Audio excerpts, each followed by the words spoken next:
Hello everyone, welcome back to my channel study lover. आपका अपने channel study lover में स्वागत है। लास्ट क्लास जो है हमारी इस क्वेश्चन से ख़त्म हुई थी, position of fungi in 2 and 3 kingdom classification. And second question is position of Chlamydomonas and Chlorella in 5 kingdom classification. तो मैंने होमवर्क दिया था position of Chlamydomonas and Chlorella in 5 kingdom classification. तो जैसा कि हम जानते हैं क्लाइडोमोनास एंड कोरला का तो उनके कैरेक्टरिस्टिक के आधार पर, जैसे कि यूनिसेलुलर यूकैरियोटिक के आधार पे इसको किस में रख दिया गया था, प्रोटिस्टा के आधार पर रख दिया गया था। लेकिन ये जो होती है ये फ़ोटोसिंथेटिक भी होती है और इसके फ़ोटोसिंथेटिक होने के बेसिस पे इसको दोनों को क्या है एल्गी में भी रख दिया गया है, ठीक है ना। तो ये प्लांटी में भी आता है और एल्गी में भी आता है। एल्गी में ग्रीन एल्गी में कैंडरगर्थ इसको भी रखा गया है, ठीक है। तो यहाँ पर आपका ये डाउट हो गया इनकी पोजीशन क्या है। उसके बाद जो है हम आते हैं फंजाई पे। फंजाई हमें पढ़ना था, तो फंजाई का इंट्रोडक्शन पहले देखेंगे क्या है, हैबिटेट देखेंगे, फिर रिप्रोडक्शन देखेंगे, ठीक है ना, कहाँ पाया जाता है और एग्जाम्पल के साथ इनकी क्लासेस कितने हैं ये सब जो है फंजाई में पढ़ेंगे। तो पहला इंट्रोडक्शन कह सकते हैं और फिर जनरल कैरेक्टर कह सकते हैं। तो चलिए पढ़ते हैं। स्टडी ऑफ फंजाई को क्या कहते हैं, माइकोलॉजी कहते हैं। स्टडी ऑफ फंजाई को क्या कहते हैं, माइकोलॉजी कहते हैं। ये क्या होता है, हेटेरोटॉपिक होता है। इसका न्यूट्रिशन कैसा होता है, हेटेरोटॉपिक होता है, ठीक है ना। इसका न्यूट्रिशन कैसा होता है, हेटेरोटॉपिक होता है। फिर उसके बाद अमंग मोनेरा फंजाई प्रोटिस्टा। एक मिनट यार,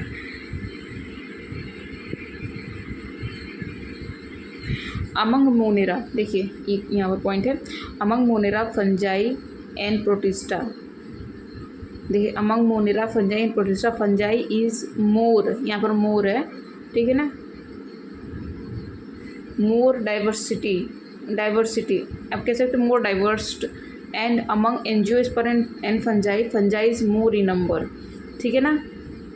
यहाँ पर देखिए क्वेश्चन क्या है, यहाँ पर सॉरी पॉइंट क्या है, यहाँ पर ये कहा गया है अगर हम बात करें मोनेरा फंजाई प्रोटिस्टा की, तो इन तीनों में जो फंजाई जो है बहुत ज़्यादा डाइवर्सिटी शो करती है, ठीक है ना, बहुत ज़्यादा विविधता शो करती है।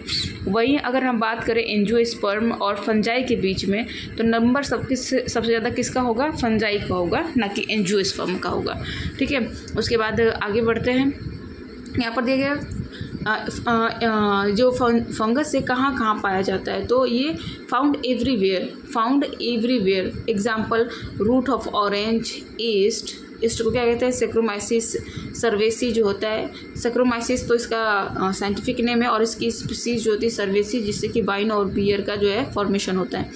उसके बाद होता है मशरूम, ठीक है, और ये मोनोकस परपोशियस है, मोनोकस परपोशियस है, पुक्शनियाँ जो है रस्ट काउज करती है वीट में।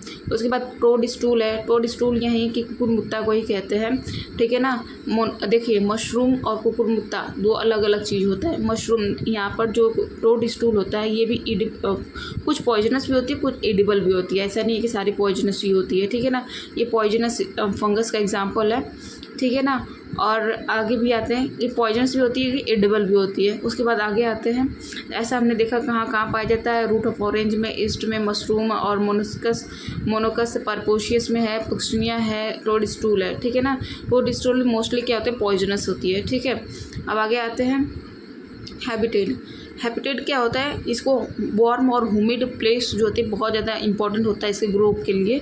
और देखिए ये रेफ्रिजरेटर में ग्रो नहीं करेगी, यानी ठंडक मौसम में जो होता है ये इसके लिए ठंडक मौसम कह सकते हैं अनफेवरेबल कंडीशन है। बाकी जैसे कि बरसात होती है तो बरसात में जब उमस होती है उसमें वार्म भी रहता है प्लस ह्यूमिड कंडीशन रहती है, तो कह सकते हैं रेनी सीजन जो होता है इसके लिए बेस्ट सीजन रहता है फॉर ग्रोइंग, ठीक है। और ये जो रेफ्रिजरेटर में क्या होती है ग्रो नहीं कर सकती है, यानी फ्रिज में ग्रो नहीं करेगी, प्लस ठंडियों में ठंडी इसके लिए सही नहीं होता, अनफेवरेबल कंडीशन है। फेवरेबल कंडीशन है रेनी सीजन। उसके बाद आगे बढ़ते हैं हम, आगे स्ट्रक्चर देखेंगे। तो स्ट्रक्चर कैसा है, फिलामेंटस स्ट्रक्चर होता है फंजाई। देखिए प्रोटोनेमा जो होता है कि एक फिलामेंटस टाइप स्ट्रक्चर होता है। तो फिलामेंटस स्ट्रक्चर किस में पाया जाता है, तो फंजाई, एल्गी एंड ब्रायोफिलस में पाया जाता है, ठीक है ना।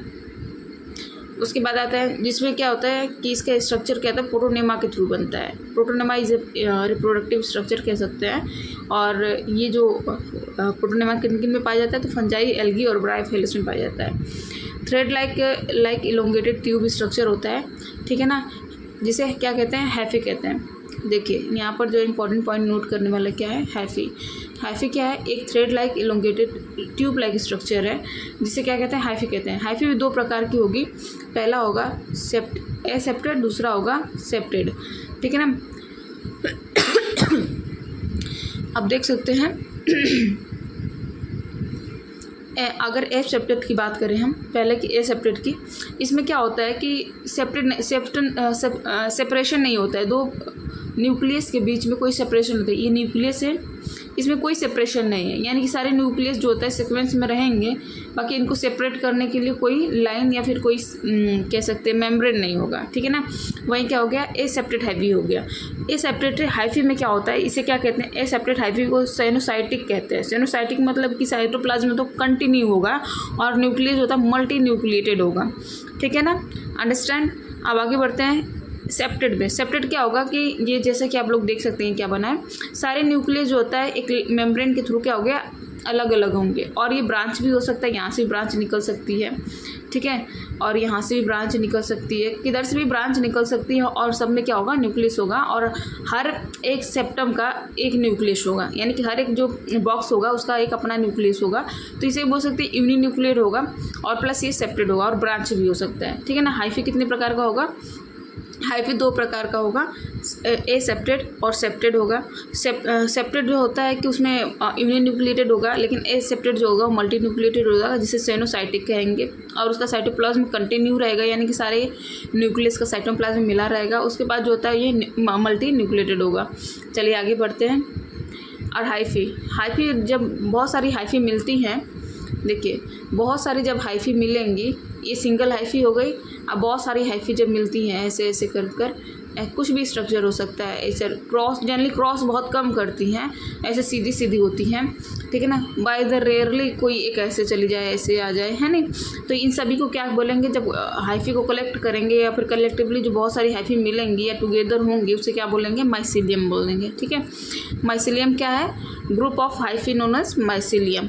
उसके बाद आते हैं फंजाई। फंजाई जो होती है, मोस्टली फंजाई क्या होती है, मोस्ट ऑफ द फंजाई क्या होती है, मल्टी न्यूक्लिएटेड होती है। क्या होती है, मल्टी न्यूक्लिएटेड, एक्सेप्ट ईस्ट जो क्या है, यूनिसेलुलर है, अंडरस्टैंड।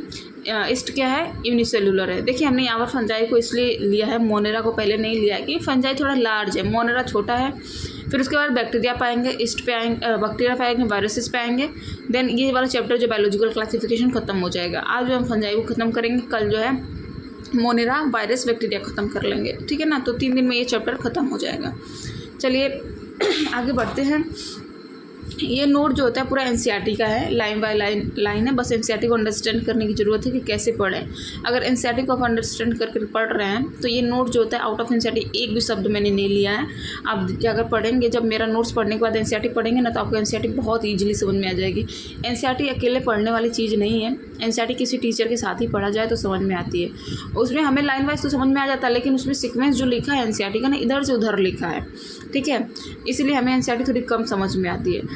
और अभी जो मैं बता रही हूँ ना, ये पूरा सीक्वेंशियल है, एनसीईआरटी का ही लिया गया है, लेकिन एनसीईआरटी ने सीक्वेंस में ना देकर इधर उधर लिखा है, जो मैं सीक्वेंस में बता रही हूँ आपको, ठीक है।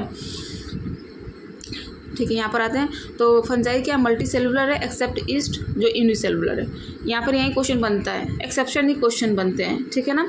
एक्सेप्शन क्या है, ईस्ट है, और ईस्ट ही एक इंपॉर्टेंट क्वेश्चन बन जाता है। Multi cellular fungi form hyphae, और हाइफी मिलेंगे तो क्या होगा, माइसीलियम बनेगा। ये क्या है, माइसीलियम में बहुत सारा हाइफी दिख रहे हैं। अब जो रिप्रोडक्टिव पार्ट बनता है, यहाँ पर देखिएंगे, नोट करने वाली बात यहाँ पर है। देखिए ऐसे जब रिप्रोडक्टिव पार्ट बनेगा, जब फंजाई जो होता है, फंगस जब मैच्योर होगा, तो ये जो होता है नीचे जो होता है एक बहुत सारे हाइफी का जो ग्रुप बनेगा, ऊपर जो होता है फ्रूटिंग बॉडी बनती है, यहाँ पर फ्रूटिंग बॉडी बनेगी, और इन सभी को मिलाकर फ्रूटिंग बॉडी बोलते हैं। जबकि ये एयर में रहता है, इसलिए एरियल माइसीलियम कहते हैं। जैसे कि नीचे तो बेस वाला हो गया, साथ में ये ऐसे निकला हुआ है ऊपर, इसको कंप्लीट इसको क्या बोलेंगे, फ्रूटिंग बॉडी बोलेंगे, ठीक है ना। उसके बाद जो होता है कि इसको, इस स्ट्रक्चर को क्या है, कैसे है, ऊपर की तरह हवा में गया हुआ होता है, इसलिए इसको एरियल माइसीलियम बोल देंगे, ठीक है ना। फ्लोटिंग बॉडी पे क्या होगा, स्पोर का फॉर्मेशन होता है, यहीं पर स्पोर जो होता है, सॉरी यहीं पर क्या होता है, स्पोर में जो है ऐसे ऐसे लगा रहता है, ठीक है। कुछ एक्जोजीनियस होगा, इंट्रोजेनियस होगा, ठीक है ना। अलग अलग प्रकार के जो है यहाँ पर हाइफी का जो है फॉर्मेशन होगा, सॉरी फ्रूटिंग बॉडी का क्या है फॉर्मेशन होगा। चलिए आगे बढ़ते हैं, आगे देखेंगे तो सेल डिटेल। अब यहाँ पर सेल डिटेल देखेंगे कि फंगस का जो है सेल किस प्रकार का होता है। मुझे लग रहा है कि बहुत ज़्यादा लंबा वीडियो होने वाला है, अप्रोक्स कितने मिनट का हो गया, 10 मिनट का तो हो ही गया यही। मुझे लग रहा है बहुत लंबा होगा क्योंकि इसमें क्लासिफिकेशन भी है, 4 क्लासिफिकेशन ही पढ़ना है। चलिए फटाफट जल्दी जल्दी ख़त्म करते हैं आधे घंटे में इसको, ठीक है। देखिए आप सेल डिटेल में पढ़ते हैं, सेल डिटेल में पहला क्या डिटेल पढ़ेंगे, पिगमेंटेशन। तो मोस्टली जो होता है सेल वॉल जो होता है, पिगमेंट जो होता है इसमें फंजाई में किसका होता है, कैरोटीन होता है, जो नॉन क्लोरोफिल है, इसमें क्लोरोफिल नहीं पाया जाता है, ठीक है ना। उसके बाद सेल वॉल पे आते हैं, तो सेल वॉल किससे बना होता है, फंगस का, काइटिन का होता है, लेकिन प्लांट का सेल वॉल किससे होता है, सेलुलोज का होता है। इसका फूड स्टोरेज क्या है, ग्लाइकोजन है, और ग्लाइकोजन जो फूड है एज स्टोर करते हैं, और ये सब बैक्टीरिया में भी होता है और एनिमल में। जैसे कि हम लोग जो है हमारा स्टोरेज फूड क्या है, ग्लाइकोजन है, ग्लूकोज को कन्वर्ट करते हैं ग्लाइकोजन में और उसको स्टोर करते हैं, और जब रिक्वायरमेंट होती है तो फिर ग्लाइकोजन को ग्लूकोज में चेंज कर हम उसको यूज़ करते हैं, ठीक है। सेम ऐसे ही फंगस में भी होता है, जो इसका फूड स्टोरेज क्या है, ग्लाइकोजन है, और बैक्टीरिया में भी, बहुत सारे बैक्टीरिया में नहीं लेकिन सब बैक्टीरिया में जो होता है ग्लाइकोजन ही जो है फूड स्टोरेज फूड है, ठीक है ना। उसके बाद यह न्यूट्रिशन पे आ जाते हैं। न्यूट्रिशन क्या है इसका न्यूट्रिशन सेप्रोफिटिक है, यानी कि डेड एंड डिके ऑर्गेनिज्म पे क्या करता है, अपना फूड लेता है। मोस्ट कॉमन है, यानी कि सबसे ज़्यादा होता है डेड डिके पे ही लेना, उसके बाद पैरासिटिक रूप में रहता है फंगस, ठीक है ना। सबसे ज़्यादा जो होता है डेड डिकेइंग खाएगा, उसके बाद जो होता है डेड और डिकेइंग पे रहेगा, उसके बाद पैरासिटिक शो करेगा। फंगस जो होता है release enzyme outside and complex organic form जो होता है उसके सिंपलिक ऑर्गेनिक। जैसे कि मान लो क्वेश्चन ये पॉइंट क्या कहना चाह रहा है, जब किसी डेड एंड डिके ऑर्गेनिज्म पर ये फंगस लगता है तो क्या करेगा, एक एंजाइम सिक्रेट करता है आउटसाइड, यानी कि अपने बॉडी के बाहर, फिर उस कम्प्लेक्स ऑर्गेनिक मटेरियल क्या करता है, सिंपल ऑर्गेनिक मटेरियल में क्या कर देता है, बदल देता है, देन उसको डाइजेस्ट करता है, ठीक है। ऐसे सड़े गड़े चीज़ों को ये क्या करता है, स्क्वेंजर का काम करता है, उसको ख़त्म करने का काम करता है। उसके आ जाते हैं पैरासिटिक नेचर देखेंगे, तो पैरासिटिक नेचर में क्या होगा, मैनी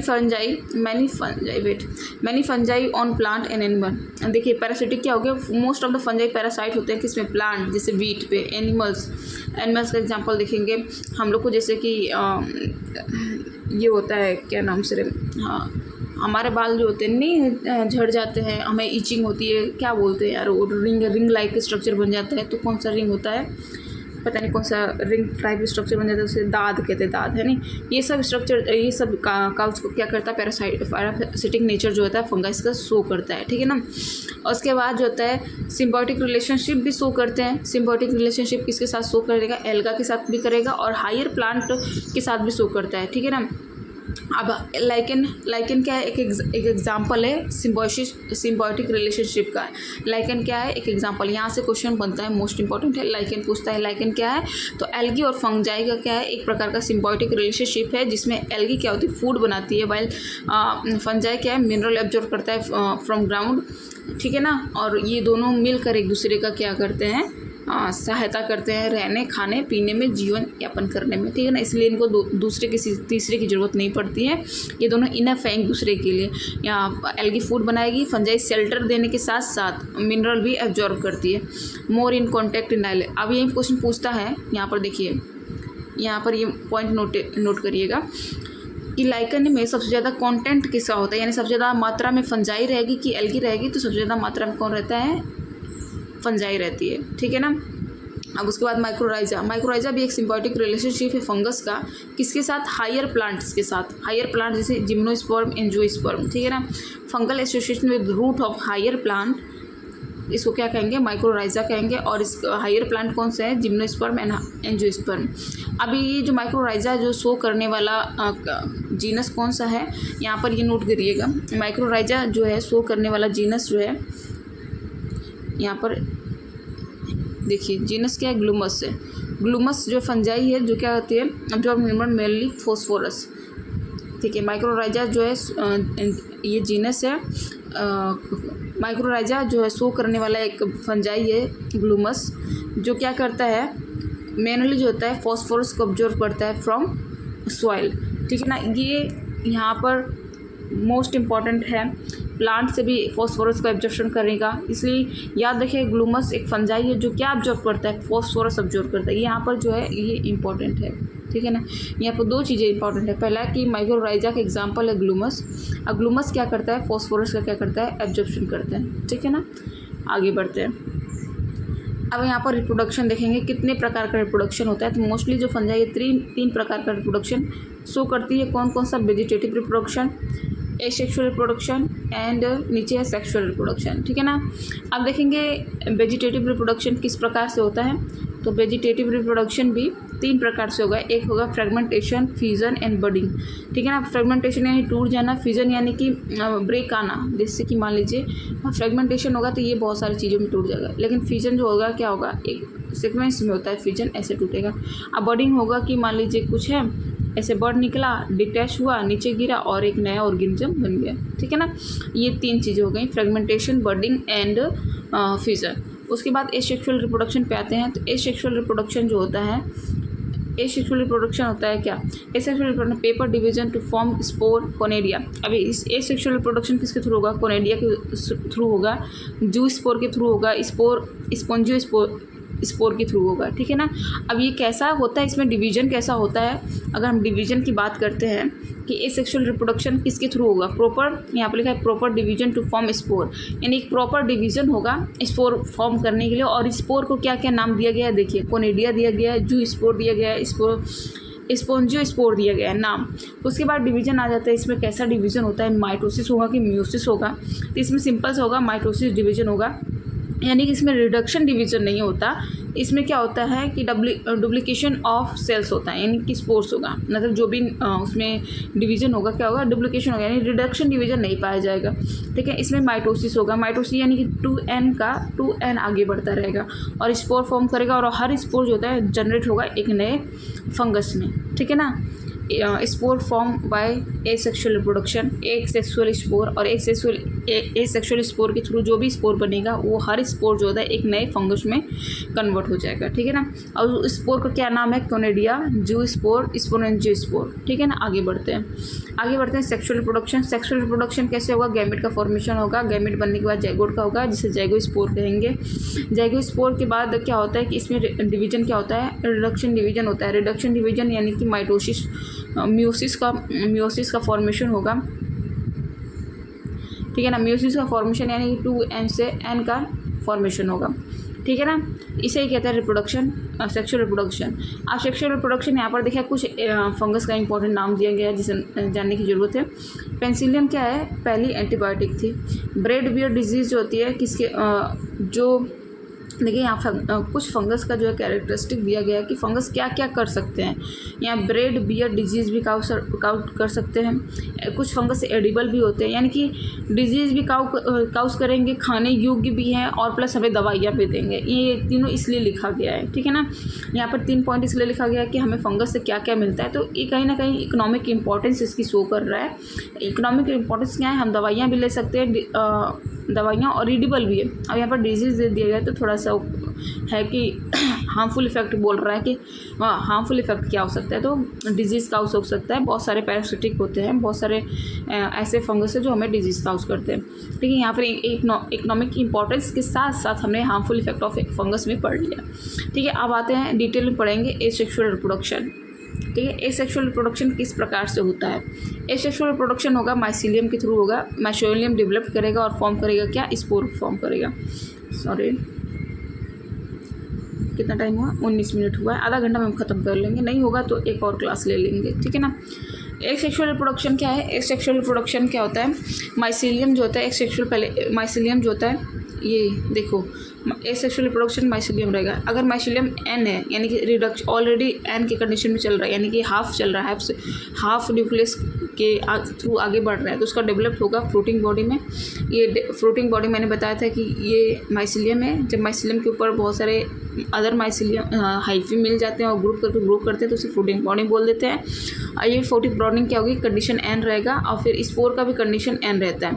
उसके बाद क्या होता है कि ये स्पोर आगे जाकर क्या होता है, नए स्पोर में क्या होता है, ग्रो कर जाते हैं। और कैसे ग्रो करते हैं इधर देखिए, यहाँ पर टाइप दिया है स्पोर का।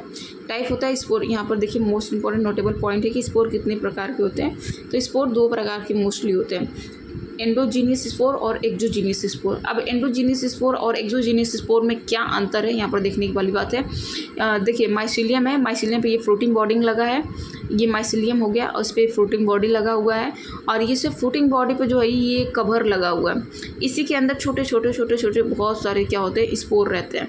अब ये जो कि कवर है इसलिए क्या बोल दिया, इसको एंडोजीनियस बोल दिया। जब यही जो स्पोर हैं, जो अंदर बहुत सारे ये स्पोर दिख रहे हैं, अगर ये क्या होते हैं कि कवर्ड नहीं होते, जैसे कि यहाँ पर देख सकते हैं आप लोग, अगर ये कवर्ड नहीं होते हैं तो इसको क्या बोल देते हैं, एक्सोस्पोर बोल देते हैं, ठीक है ना, एक्सोस्पोर।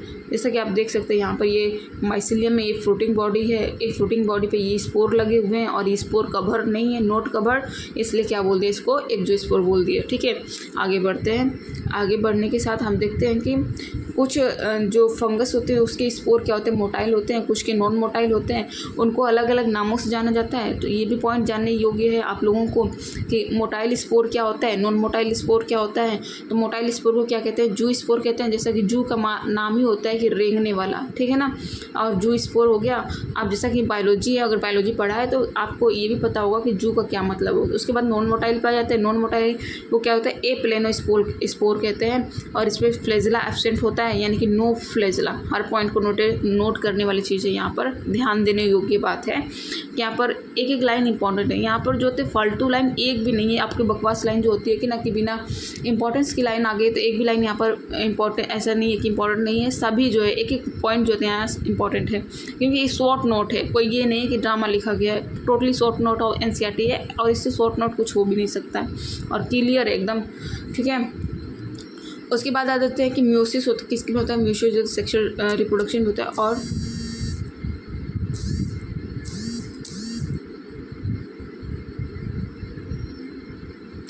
ठीक है, यहाँ पर जो होता है म्यूसिस क्या होता है, सेक्सुअल रिप्रोडक्शन शो करता है, ठीक है।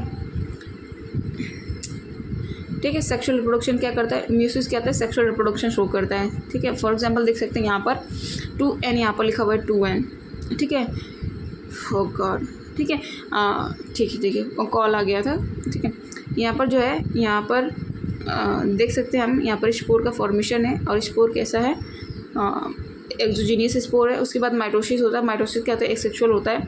यहाँ पर स्पोर है, यहाँ पर एसेक्सुअल हमेशा एन के कंडीशन में रहेगा। देखिए, क्योंकि हमें बनाना क्या है, 2N से N की तरफ जाना है, तो माइटोसिस जो होता है, एसेक्सुअल स्पोर जनरली क्या होता है, N कंडीशन में होता है, ऑलरेडी रिडक्शन फॉर्म में रहते ही है। वही अगर हम इसकी बात करते हैं सेक्सुअल की, तो सेक्सुअल होता है कि हमेशा 2N रहता है, ये बदलता है N कंडीशन में, ठीक है। अगर एसेक्सुअल है 2N है तो 2N में ही आगे बढ़ेगा। जनरली होता है N कंडीशन में रहता है, जो N कंडीशन में ही आगे बढ़ता है, ठीक है ना। N कंडीशन क्या शो करता है, N क्या शो कर रहा है, यहाँ पर number of chromosomes, number of DNA show कर रहा है, आधा है कि पूरा है, ठीक है ना, N ये शो कर रहा है। तो सेक्सुअल में क्या होगा, सेक्सुअल स्पोर बनेगा बाय म्यूसिस, एसेक्सुअल स्पोर बनेगा बाय माइटोसिस, बस इतना ही डिफरेंस है। यहाँ पर मोटाइल क्या है, जू स्पोर, नॉन मोटाइल क्या है, एप्लेनो स्पोर, ठीक है। आगे बढ़ते हैं, सेक्सुअल रिप्रोडक्शन देखते हैं। प्रॉपर सेक्सुअल रिप्रोडक्शन जो होता है गैमेट के थ्रू होगा और जाइगोट फॉर्मेशन के थ्रू होगा।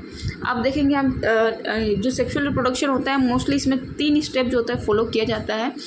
क्या क्या है, प्लाज्मोगैमी होगी, कैरियोगैमी होगी, उसके बाद मियोसिस होगा। 3 पॉइंट क्या क्या है, प्लाज्मोगैमी, कैरियोगैमी, मियोसिस, ठीक है। अब क्या होता है, प्लाज्मोगैमी क्या होता है, जैसे प्लाज्मोगैमी यानी प्लाज्मा का क्या होगा, सॉरी यार, प्रोटोप्लाज्म का क्या होगा, फ्यूजन होगा। Fusion of protoplasm is known as plasmogamy. Fusion of 2 protoplasm is known as plasmogamy. हमने 2 अलग अलग न्यूक्लियस लिए, 2 अलग अलग स्पोर लिए। हमने ऑलरेडी बताया था कि स्पोर क्या होता है, N कंडीशन में होता है, जो एसेक्सुअल रिप्रोडक्शन से, एसेक्सुअल स्पोर से बनते हैं, ठीक है ना। अब 2 स्पोर हैं, हमने मान लीजिए कोई एक मेल और एक फीमेल मान लेते हैं। जनरली इसमें डिफ्रेंशिएशन नहीं होता है मेल और फीमेल का, बट हम कंसिडर करके चलते हैं, मेल और फीमेल हम मान लेते हैं 2 हैं। जब ये दोनों का प्लाज्मा मिलेगा, प्रोटोप्लाज्म मिलेगा, तो क्या बनेगा, एक नया जो होता है प्रोटोप्लाज्म बनेगा जिसमें 2 न्यूक्लियस होंगे। इसे क्या कहते हैं? 2 न्यूक्लियस वाले को डाइकैरियोन कहते हैं। कैरियोन मतलब होता है न्यूक्लियस, कैरियोन मतलब क्या होता है? न्यूक्लियस। और यहाँ पर जो दिया गया है ये डाई मतलब क्या होता है? 2 न्यूक्लियस कैरी करने वालों क्या कहेंगे? डाई कैरियोन कहेंगे, ठीक है ना। तो पहला स्टेप क्या होगा? प्लाज्मोगैमी। प्लाज्मोगैमी क्या है? Fusion of 2 protoplasm known as plasmogamy. अब आ जाते हैं कैरियोगैमी पे। कैरियोगैमी मतलब अभी मैंने बताया था, कैरियो मतलब होता है न्यूक्लियस, न्यूक्लियस क्या हो गया? न्यूक्लियस। न्यूक्लियोगैमी मतलब मिलना। अब fusion of 2 nucleus known as karyogamy. और जब 2 न्यूक्लियस का मिलना होता है तो क्या फॉर्म होता है? जाइगोट का फॉर्मेशन होता है। आगे बढ़ते हैं। अब देखते हैं मियोसिस क्या है। एक मियोसिस से क्या होता है? Reduction division. अब देखिए यहाँ पर यहाँ पर n+n मिले, हमें 2n मिला। अब इसको क्या है? फिर इसमें रिडक्शन डिवीजन होगा। हम जानते हैं कि एसेक्सुअल रिप्रोडक्शन के थ्रू n और n ऑलरेडी बने हुए थे। जब एसेक्सुअल रिप्रोडक्शन के थ्रू भी सेक्सुअल रिप्रोडक्शन होता है, ठीक है। अभी दोनों मिले, 2n का कंडीशन हुआ, देन अगेन मियोसिस होगा, ठीक है ना। मियोसिस के थ्रू क्या बनेगा? फिर n कंडीशन बनेगा और यहीं आगे जाकर एक नए फॉर्म कह सकते हैं कि फंगस में डेवलप होगा, ठीक है। आगे बढ़ते हैं। अब क्लासिफिकेशन ऑफ फंगस। अब देखिए इसको तो मैं सोच रही थी, कितना टाइम हो गया देखना होगा। टाइम कितना हो गया? 26 मिनट हो गया। तो बस करते हैं क्योंकि आधा घंटा ज़्यादा मैं किसी क्लास को नहीं लूँगी, ज़्यादा लेंथी पीरियड क्लासेस अच्छे नहीं लगते हैं, ठीक है ना। ऑन द बेसिस ऑफ, क्योंकि यार देखिए ना, समझाना पड़ रहा है, बहुत ज़्यादा टाइम लग रहा है। अब ऐसा नहीं है कि मैं बस नोट्स दे दूँ, है नहीं। यहाँ पर देख सकते हैं आप, ऑन द बेसिस ऑफ अब क्लासिफिकेशन कैसे किया गया बस इतना जान लेंगे। बाकी चारों क्लासिफिकेशन कल ख़त्म कर लेंगे, यानी कि एल्गी कल ख़त्म होगी, अरे फंगस सॉरी, ठीक है। अब क्लासिफिकेशन देखते हैं कितना है। On the basis of thallus, fruiting body sexual कह सकते हैं। फ्रूटिंग बॉडी सेक्सुअली क्या होगा? कौन सा स्पोर होगा? एसेक्सुअल होगा कि सेक्सुअल होगा? और स्पोर सेक्सुअल। इन सभी को देखने के बाद क्या इसको क्या किया गया था? 4 क्लासेस में क्या है? डिवाइड किया गया। कितने? 4 क्लासेस में डिवाइड किया गया। अब हमें देखिए यहाँ पर पॉइंट जो होता है नोटेड है कि हमको किसकी क्लासिफिकेशन पढ़नी है। तो हमने पता नहीं कौन है, एडोलक्सस मिम्स, ये साइंटिस्ट का नाम है, क्या है? बॉटनिस्ट है। इन दोनों का जो है क्लासिफिकेशन यहाँ पर पढ़ना है, लेकिन एनसीईआरटी में इनका क्लासिफिकेशन मेंशन नहीं किया गया है। लेकिन एलटी के लिए जो है, स्पेशल एलटी के लिए इनका क्लासिफिकेशन में पढ़ना है। तो ये पढ़ाने के बाद जो होता है, एक क्लासिफिकेशन जो होता है बहुत छोटा सा इनका क्लासिफिकेशन है, उसको भी देख लेंगे। पहले एनसीईआरटी को कवर करेंगे, उसके बाद जो है इनके भी क्लासिफिकेशन को हम देखते हुए जाएंगे। तो फंगस का क्लासिफिकेशन किसके बेसिस पे किया गया है, ये भी इंपॉर्टेंट है। हमेशा ऑप्शन पूछता है कि किसी क्लासिफिकेशन, ऑप्शन ए दे देगा ये, ऑप्शन बी दे देगा ये, ऑप्शन सी दे देगा ये, और पूछेगा कथन 3 सही है, 2 सही है, 1 सही है, कोई भी सही नहीं है, इस तरह से पूछेगा, ठीक है ना। देखिए हमेशा 1 लाइनर से ही ये जो मल्टी लाइनर क्वेश्चन बनते हैं 1 लाइनर से ही आता है। अगर एक लाइन आपको याद है तभी आप जो बहुत सारे लाइन के क्वेश्चन आते हैं तब आप उसको सॉल्व कर पाओगे, ठीक है ना। हमारा क्लासिफिकेशन किसके आधार पे है? थाइलस के आधार पे है, फ्रूटिंग बॉडी के आधार पे है, और स्पोर सेक्सुअल स्पोर के आधार पे है, ठीक है ना। आगे बढ़ते हैं। अब देखिए इसको जो होगा मोस्टली 2 भागों में बांटा गया है। अब फिर देखिए इसको यहाँ पर पढ़ लेंगे, फिर आगे अच्छे से पढ़ेंगे, ठीक है। किसके 2 भागों में बांटा गया है? किस को? फंगस को 2 क्लासीफाई, मोस्टली 2 क्लासिफिकेशन बताया गया है, उनको भी फर्दर डिवाइड किया गया है। पहला क्या? डिट्रोमाइसिटीज़, किसके आधार पर बताया गया? यहाँ पर सेक्सुअलिटी को देखा गया है, ठीक है ना। 1 मिनट यार, किसको देखा गया है? सेक्सुअलिटी किसमें पाई जाती है? कौन सेक्सुअली रिप्रोड्यूस कर रहा है, कौन एसेक्सुअल रिप्रोड्यूस कर रहा है, उसके आधार पे जो है हमने अभी देखा था सेक्सुअल स्पोर और फ्रूटिंग बॉडी सेक्सुअल, यानी एसेक्सुअल होगा, सेक्सुअल होगा, प्लस थाइलस भी, ठीक है ना। तो यहाँ पर जो डिवीजन है, यहाँ पर देखते हैं पहले डिट्रोमाइसिटीज में क्या होता है? कोई सेक्सुअल रिप्रोडक्शन नहीं पाया जाता है।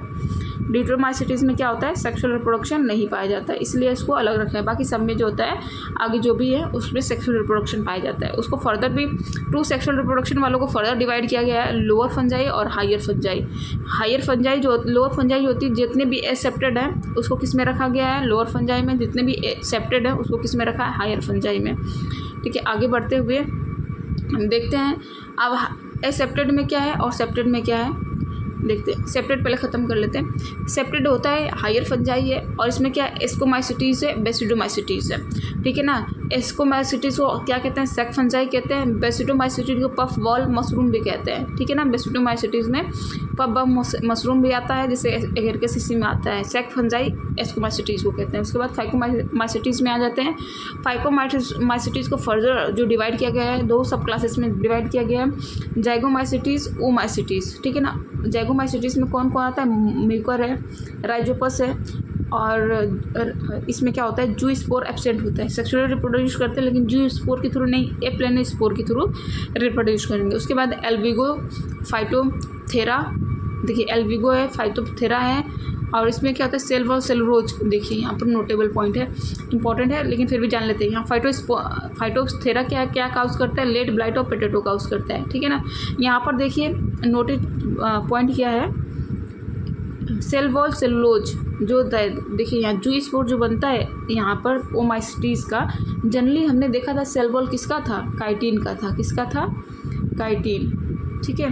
लेकिन यहाँ पर जो सेल वॉल है जू स्पोर का, किसका रहेगा, सेलुलोज का रहेगा, ठीक है। तो यहाँ पर क्लास को एंड करते हैं। बाकी जो क्लासिफिकेशन है सीक्वेंस वाइज देखते हुए, फाइकोमाइसिटीज़, बेसिडोमाइसिटीज़, एस्कोमाइसिटीज़ सभी पढ़ते हुए, सबकी लाइफ साइकिल पढ़ते हुए, इन लास्ट में जो आएंगे बाइसिडोमाइसिटीज़ हो गया, सेक्सुअल प्रोडक्शन, ये सब एगेरिकस ड्यूटोमाइसिटीज़।